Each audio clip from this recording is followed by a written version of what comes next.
नहमदुहु व नुसल्ली अला रसूलिहिल करीम।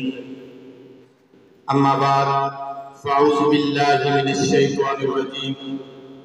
बिस्मिल्लाहिर रहमानिर रहीम।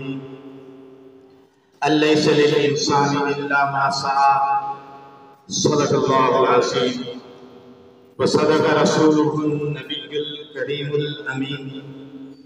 सलातु वस्सलामु अला सय्यिदिल अंबियाइ वल मुरसलीन व अशरफिल अंबियाइ वल मुरसलीन व खातमुल अंबियाइ वल मुरसलीन व अला आलिहि व अस्हाबिहि व अहलि बैतिहि व अज़वाजिहि व ज़ुर्रिय्यातिहि अजमाइन बिरहमतिका या अरहमर राहिमीन।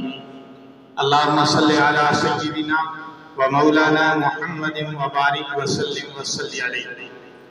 अजीज तलबा, जैसा कि आपको मालूम है कि आज की तकरीब 14 अगस्त के हवाले से मुनाक़िद की जा रही है और 14 अगस्त के मुतल्लिक़ आप हज़रात को ज़रूर इल्म होगा कि ये हमारा यानी पाकिस्तान का यौम आज़ादी।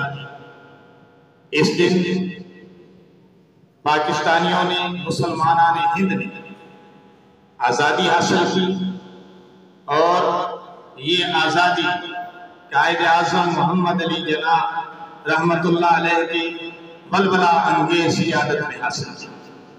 अगर कायद आज़म जैसे बलबला अंगेज़ दूर अंदेश लीडर हमें मयस्सर न होते तो यकीनन ये कामयाबी की मंजिल आसान हो।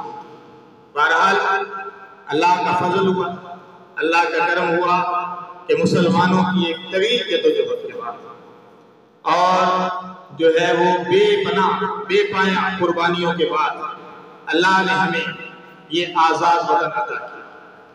75 बरस पहले, 75 साल हो गए, 75 ईयर्स अगो पाकिस्तान आज़ाद हुआ था।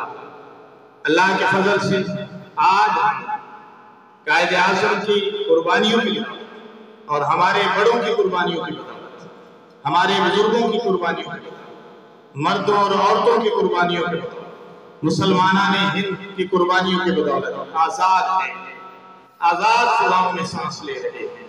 हमें अल्लाह का शुक्र अदा करना चाहिए।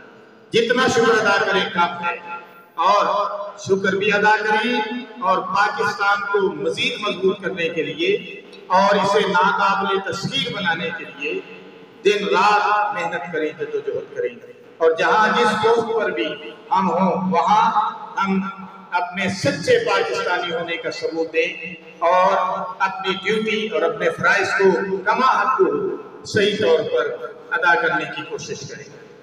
हमने तज़यीन गुलिस्तान की है, हमने तज़यीन गुलिस्तान की है, एक नई शमा फरोज़ा की है, दिल में जलाकर आज़ादी की कंदील खत्म हमने शबे हिजरा की है।